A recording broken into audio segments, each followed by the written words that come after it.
Well, we have officially gone full circle. We watched ReZero Season 2. We started another COVID lockdown. Kuma decided to not shave his beard that 1 week. That 1 week turned into a month, and that 1 month turned into God knows how long. I went through an entire beard phase, and now I am babyface Kuma once again due to summer here in Australia, which is absolutely scorching. It is absolutely scorching. I was honestly beginning to die as a result of having long hair and a beard. I was just overheating, and I'm still overheating. I'm having to drink, ice cold water on regular intervals just to sort of keep my body temperature down, but it is just absolutely scorching. So I'm going to have to make it through summer and then hopefully regroup at winter to sort of grow the mustache, which is going to take about a month, maybe 8 weeks, and then possibly get that photo shoot. But I will use that advantage of summer to bulk up a little bit because King Bradley's physique is quite beefy. He's very beefy. And to get that level of beef and muscle definition, you need to bulk a little bit and then you need to shred a little bit. And doing that with long hair and a mustache in Australian summer is, well, basically good luck with that. So, gonna sort of regroup at winter. So thanks for bearing with me. All right, so we've got that. We've got those swords ready to go. Kuma's going to get the body ready to go, and then we're going to get the mustache ready to go. So for now, we are going to kick it off with our second most favorite German-esque anime character, Tanya. And we finished watching the OG series, which was really fun, and now we've got ourselves the movie and the OVA. Overall, a very fun anime. Had a blast with that one. I hope they make more of it. So, it's going to be good. So I will put on the beret. Hachan did the haircut, by the way. I got plenty of fun photos, but I will put on the beret. My God, this looks so different. This looks so different without the mustache. I went through slowly cutting off the beard while I was doing it, and I tried a few of them. And Fura Kuma with his Fura beard. Not good, not good. One thing I don't understand about this camera. Every time I look here, it makes me darker. What's going on? Why is this camera making me darker? I don't understand. It's set on manual. Why is it changing? It shouldn't be changing any color whatsoever. Shouldn't be changing any. Kuma should not be getting any darker once it's on manual mode. I'm not changing it. I'm right here. It's weird. It's just making me darker for no apparent reason. Did someone hack into my camera? How do you even hack into a camera? Doesn't even have access to the internet. Whatever. If I turn completely dark, God, I feel so naked without my beard. Look at me. I'm so naked. I'm so naked. Jesus.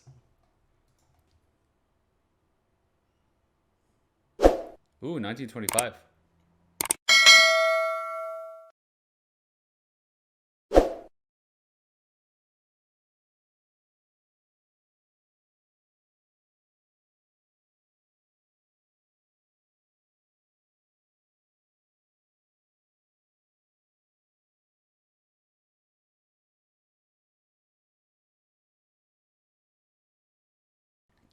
Is he eating pasta with a fork?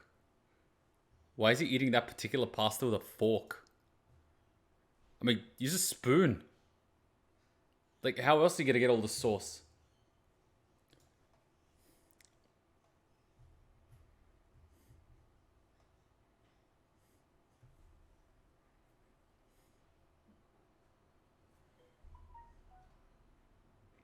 Did not Napoleon say that the army marches on its stomach?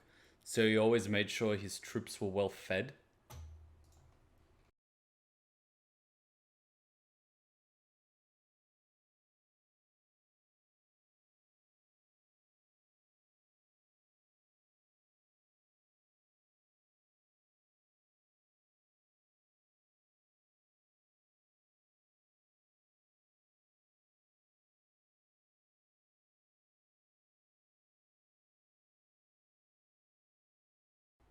Am I the only one that gets a knife and actually cuts my pasta even if it's spaghetti? And so I can just use the spoon? That way I get sauce and noodle rather than just noodle and the sauce gets left behind. I like to eat my pasta with my sauce. I mean, particularly this pasta. Why would you eat this pasta with a fork? Because all the liquid's gonna fall from the inside and drip out. You get a spoon and you scoop it. It's the perfect size to be scooped. Why would you eat this particular pasta with a fork? Doesn't make any sense. Where's the spoon?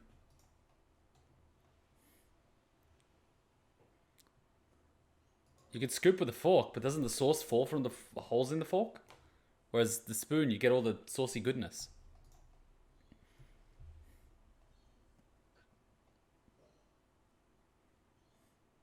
How big is that fucking glass? His like whole hand is holding it. Jesus. Desert pasta. Wait, he wasn't joking. Jesus.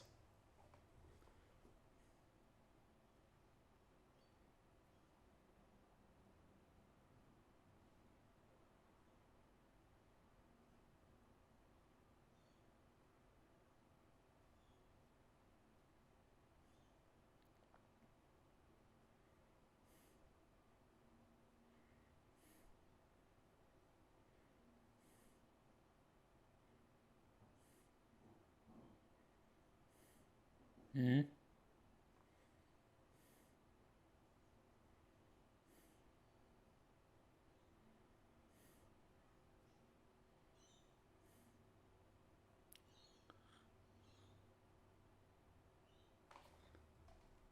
Wait, so they don't have water, but they gave them pasta. It's like they want them to die.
Ah, right. So it's the Free Republic. So this is after the 13th episode where they're declared to fight till the death.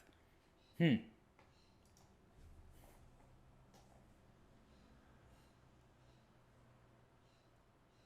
Oh, yeah.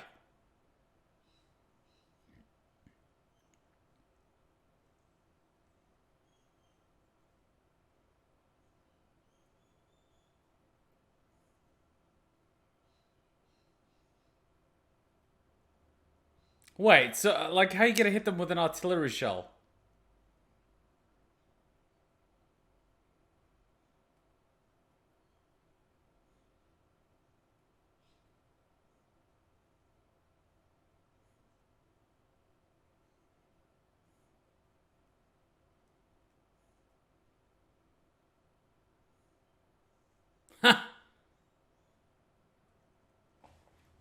You know what the real cool thing about these German grenades is?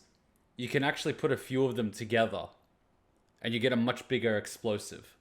So, like, literally, if you needed to explode a bunker or something, you would get like a half a dozen of these and basically wrap them around and then just throw this massive grenade. Whereas you couldn't do that with, they called them the pineapple grenades.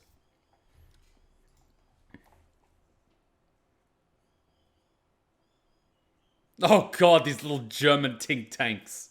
Jesus. These little tin tanks, Jesus. When they developed these for the first time, oh my, wait, these aren't the German tin tanks. These are the fucking, what was it, like the British or the French or something. These little tanks were just like, I mean, they were useful to stop bullets from hitting people, but in terms of tanks, they were like sardine cans, to be honest.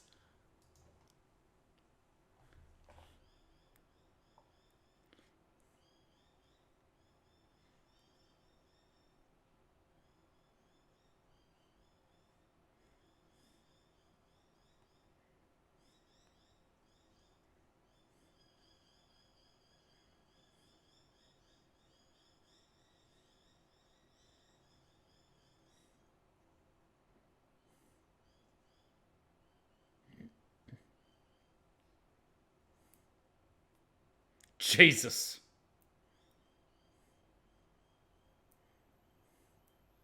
And that's why you don't put all the munitions in one spot.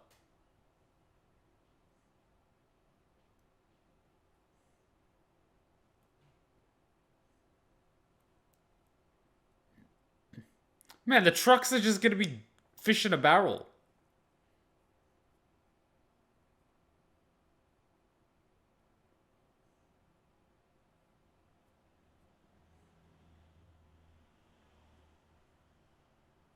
Why is she wearing like winter clothes? What the fuck?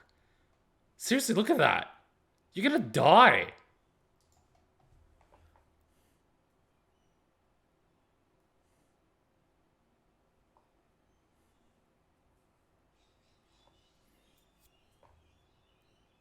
Water?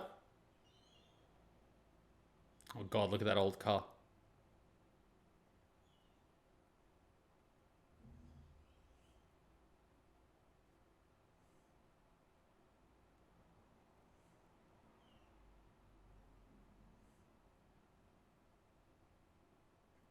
And you're gonna waste it all on pasta.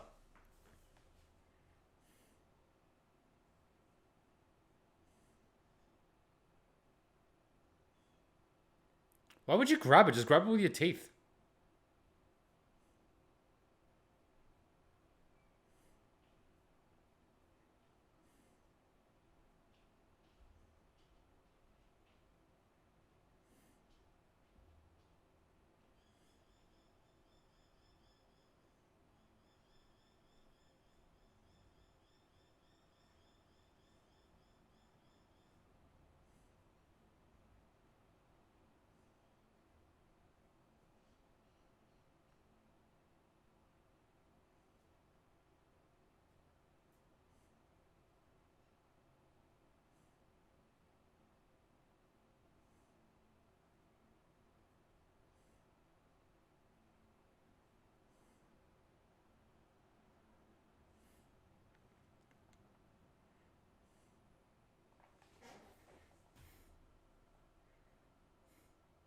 I'm surprised they're only figuring this out now.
I mean, if the enemy keeps attacking your supply drops and like stealing your shit, why don't you just poison the food? I mean, you know which food is poison and don't touch it. Let the enemy take over the base, take the supplies, and poison their own men.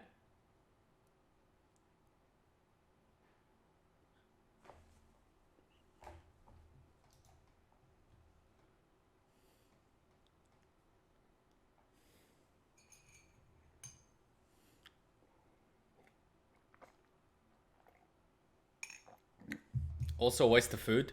So you'd rather waste lives defending it rather than just poisoning food and letting the enemy die. Oh, okay.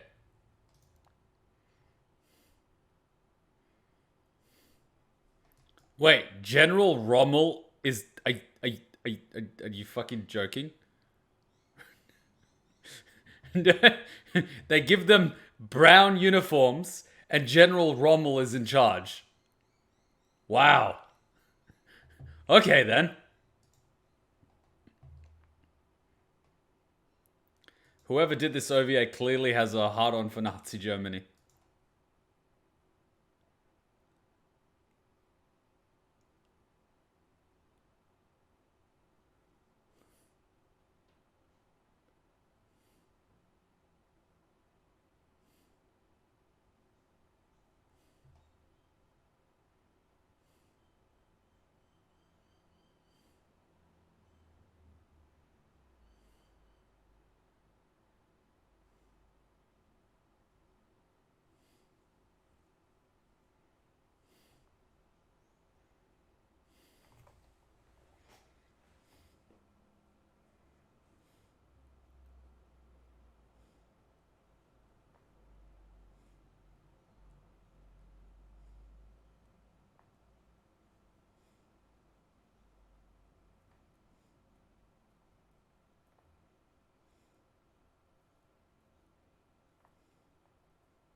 I mean, you gotta appreciate their sense of humor. If they didn't have a sense of humor about this, that would be hell.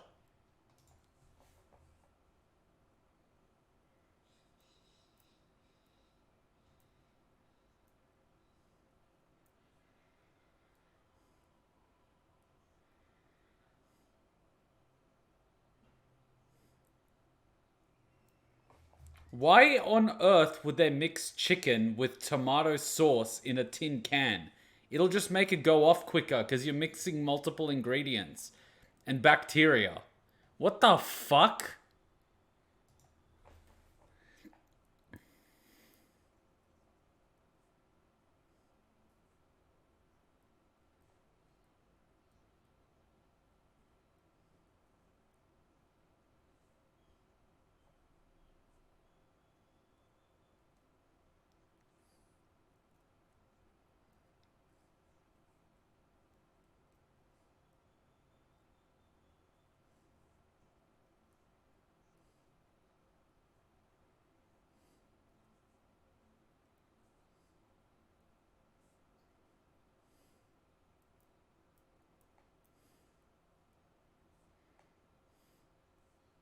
So you're basically getting robbed and you can't reinforce it.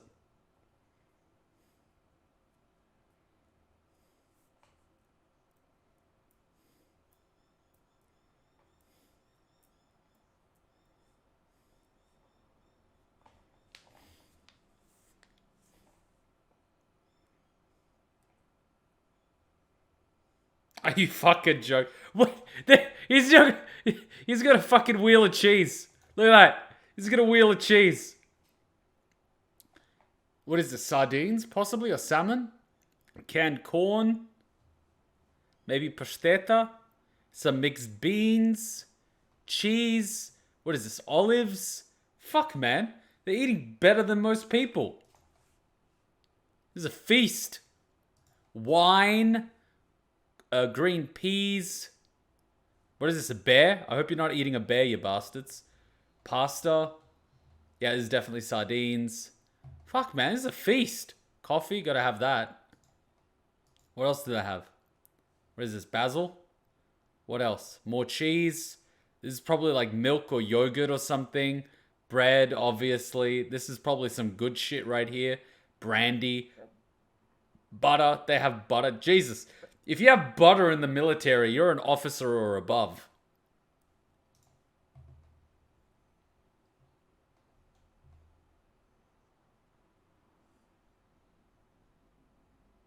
What are you cutting?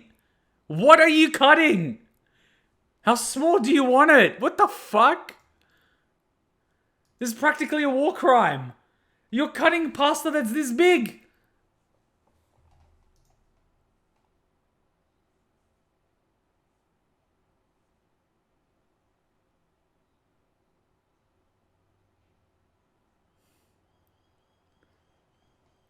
I can understand potatoes in a desert, but who has chicken in a tomato pasta can in the desert? Chicken is like a nightmare not to go off. Chicken is like one of the most difficult meats to stop from going off.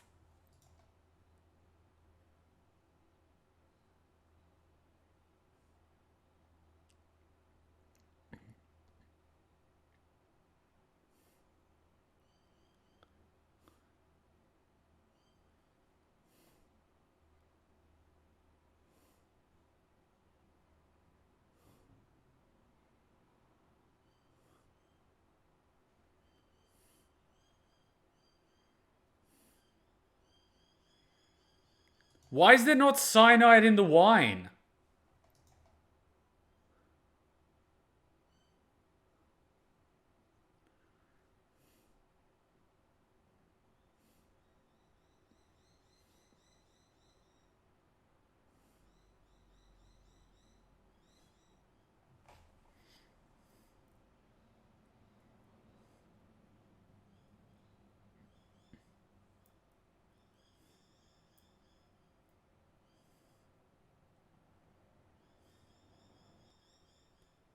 I'm gonna miss this outro. Think of the psychological impact. You raid a supply base, you steal food, you eat it, and then a day or two later, multiple soldiers are literally vomiting out their insides and dying. Think of the psychological impact to all the other soldiers. They don't know what food is poisoned. They're scared to attack the supply bases. They're scared to touch the supply bases. They're scared to drink the water. They're scared to eat the stuff. The psychological impact of just poisoning a little bit of food would spread throughout the entire enemy line. It's like what they did with it's what they did with like casualties when soldiers were dead. And I mean, the Allies and the Axis did this, so don't ever like think one side did something that the other one didn't. There was a lot of shit on both sides. All right, one is just more well widespread and documented because, as you know, history is written by the victor. But you had the Allies as well, and it was actually easier for the Allies. You would get a soldier that has fallen, and they will pretty much get their pineapple grenade, and as you know, you have to hold down, the little latch, and that's before you can pull out the pin. And what they would basically do is if they needed to, move quickly, you'd have a fallen soldier, they'd rest the soldier on the, handle, they'd pull the pin and then rest them on top. And what would happen is you would get, the soldiers from the other side wanting to identify who this person is, and, they flip them over to see, okay, where's the dog tag? Fucking grenades, pins already pulled, thing is like ding, people panic, next thing you know, fucking grenade goes off. Psychological impact being, any fucking body can be booby trapped. So could you imagine the psychological impact of trying to gather the bodies of the fallen when you don't know whether or not the body is booby trapped? And if you don't gather the bodies, what happens? Rats, plague, disease. Not to mention the demoralization of the soldiers having to smell rotting corpses. So, not only are you killing people with these, rigged bodies, but you're also psychologically just demoralizing the entire enemy. Now imagine what they did rigging buildings. Doors that were basically rigged. And you could do this with the German grenades too, right? You open the door, the pin gets pulled, bam! Like, there's so much versatility with these things. Underneath rubble, doors, things overhead. So it becomes a situation where you're actually scared to go inside these desolate looking buildings because the thing could be rigged to shit. And this is before they had, the Claymore mines running around and proximity sensors and things like that. This was good old fashioned ingenuity, So it's fucked. Like, that would just fuck the soldiers up. That would slow them down. People would take turns, going in first just in case. Like, it would fuck people completely up. And imagine some guy goes in, gets completely blown up, and, one of your mates' fucking spleen is all over your face. Why, you think you're just going to return back to active duty, like, in 5 seconds? Good luck. Not only that, it gives away the enemy's position. Oh yeah, something just blew up over there. Obviously, that's someone. So, I like this series, but we could have gotten so much more dark elements of the tragic reality of war. It would have been something else, How about all the traps that they had during the wars? I mean, Vietnam was known for that. The Viet Cong laying down traps, digging holes, getting bamboo, making it sharp. You could be walking through the jungle and bam, you fall into a pit of bamboo. You're just fucking stabbed everywhere. You slowly die. And the thing is, the bamboo's bloody closing the puncture holes, so you're not actually bleeding out. You're more likely to die of dehydration 3 days later because no one can actually help you. So the entire jungle is filled with the screams of people that walked into traps. Or let's not forget, the American side that was using flamethrowers. Fuck, they had flamethrowers. People getting burnt alive. I mean, that shit's terrifying.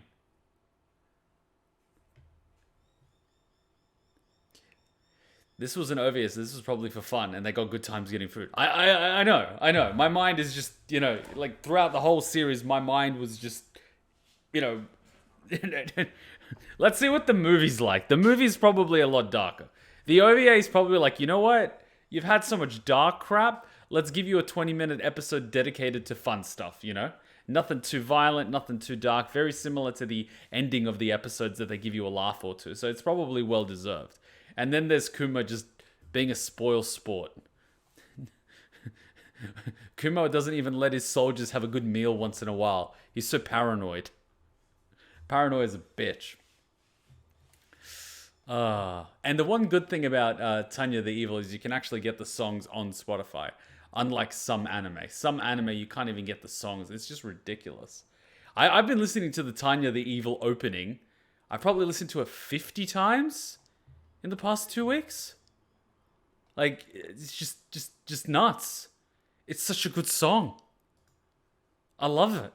I'm gonna go nuts. Hey, did I hand you a shrinking potion by accident? I could have sworn that was the gender swapping one. Don't be hating. She's fun size, that's all. She doesn't even have to get on her knees to blow. You want to add anything to that conversation? Nope, I'm good. In fact, I think your new size makes you an even more formidable and stealthy ninja.